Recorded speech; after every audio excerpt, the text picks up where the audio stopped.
Just a quick disclaimer, this SFX makeup tutorial does contain some slightly graphic content that some viewers may find disturbing or uncomfortable. Everything is made with SFX makeup. Please view at your own discretion. Hi everyone, my name is Nikki, welcome to my channel and welcome to Halloween week. So in this video I'm going to be going over how to create 3 different types of cuts in 3 different mediums. One of them involves using no SFX products whatsoever, another one is with liquid latex, and another is with scar wax. The first does not involve any sort of SFX product whatsoever. So the first thing I'm going to do is mark out where the fake cut will be with a lip liner. Then I'm using a very fine brush and using a brown and black eyeshadow just to add depth to it, as you can see here. It's very important to add depth to any cut and not just go straight ahead with the bright red. Next, I'll be using these 3 rosy toned eyeshadows to add some irritation around the fake cut. And I'm also using these 4 blush tones as well, just to create more depth and make it look more realistic. Next, I'll also be using this purple eyeshadow to create the effect of bruising and just add a little bit more depth and darkness. Be sure to leave a little gap around where the fake incision will be. This is to create the effect of raised skin around the cut, because this is completely 2D, there will be no raised areas unlike using different SFX products, and just to emphasize that I'm using this very light eyeshadow to create some highlights. To give the cut a bit more of a red tone, I'm going in again with the lip liner and adding some more red tones. And next after that we will be creating the fake blood, and for that I will be using a lip lacquer from Makeup Revolution, and it's this dark red color. I'm using it because the consistency is very similar to that of fake blood, so I'm going in there with a small fine eyeliner brush and applying that along where the incision is. Do try and be quite precise here, but then after that I'm adding a little bit onto my finger and onto a brush and just dabbing it around where the fake cut is to give the effect that some blood had been splattered, because of course any cut will not be very neat and tidy. Anyway, I really like this. It was very quick, took around 5 minutes to do and will wash off very easily. Is great for beginners, people just getting into SFX, or for people that don't have much experience or perhaps the right equipment. The next is with scar wax, and this is the most realistic, however, the most fragile and perhaps most fiddly. What I'm going to do, I'm adding a little bit onto my cheekbone. I'm using a brush with some Vaseline on it just to blend it in. I tried to do something a little bit different. I was going to have 2 pieces that would then create the cut. However, that didn't work out. I'll show you in a second. Right now I'm just shaving off some excess, and then I'm applying the second half of the scar wax. With scar wax, if you blend it correctly, it can be absolutely seamless with your skin and works very well with looking very realistic. Now, as you can see, that gap closed up, so what I decided to do, I decided to use that Vaseline to try and mold it and make it look smooth and seamless. And then using this icing cake decorating tool, I just used the pointed edge to create that incision and be precise with that. After I had gotten it perfect, I then set it with some powder. And really this is all you need to do, but just to make sure it really does blend into my skin tone, I use a little bit of concealer around the edges. Next, of course, we will be moving on to creating some depth and irritation. I'm mainly using the exact same products and the exact same steps for all of the different types of cuts here that I'm doing. First of all, I'm using that fine brush to go inside the fake cut and add a dark brown eyeshadow for the depth. Then I'm using these blush tones to add irritation. And the best thing about scar wax is that the eyeshadow really sits very well on it and doesn't slip and slide. You don't have to work too hard on it.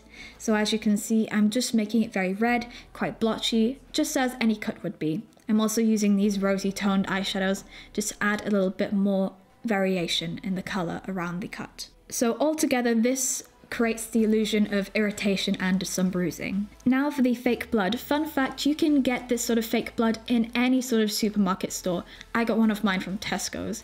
And what I'm doing, I'm going inside that fake cut with a fine brush and just adding the majority of the fake blood inside there.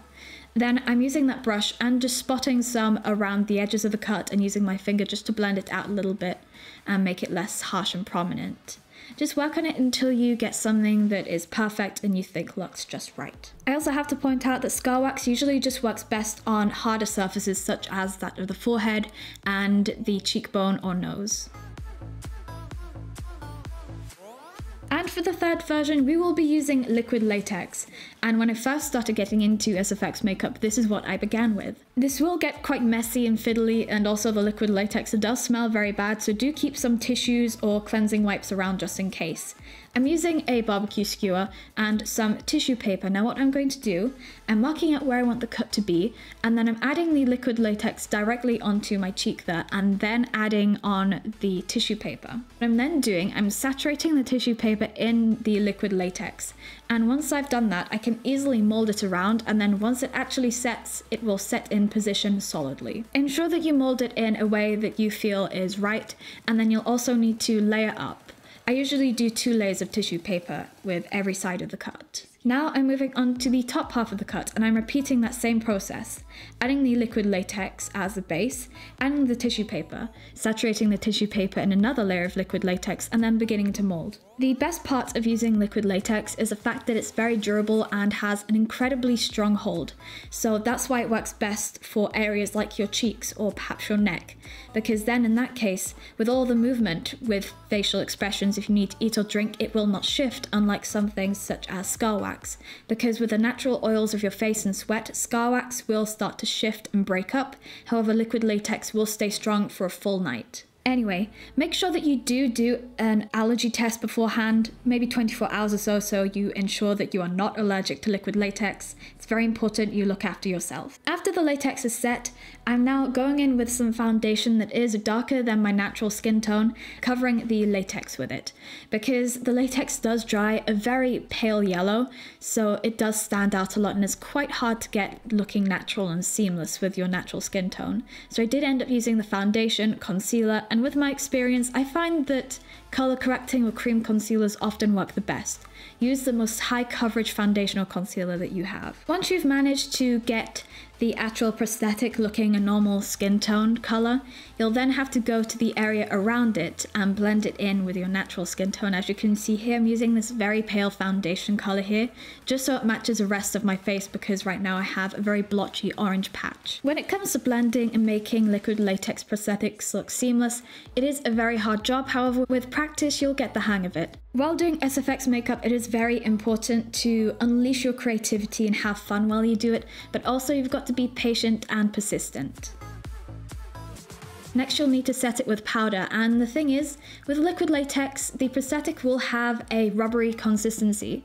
So when you start to add irritation with these rosy tone eyeshadow shades, usually you'll find that they are very hard to manipulate. It might not stick necessarily very well, so you really have to work it in and be persistent. I'm also using these blush tones again just to add some more red irritation, and not to forget a purple eyeshadow for that bruising effect.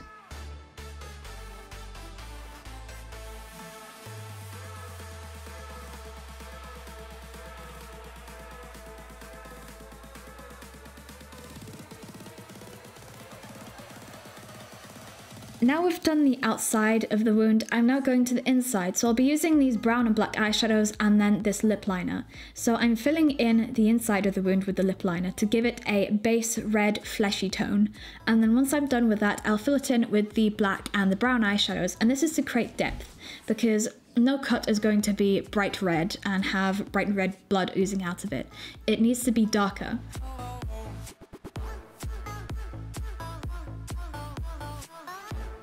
Once you feel that you've gotten it right, next you'll need to add the fake blood. So I'm using these two different types. One is a blood spray and the other is a gel blood.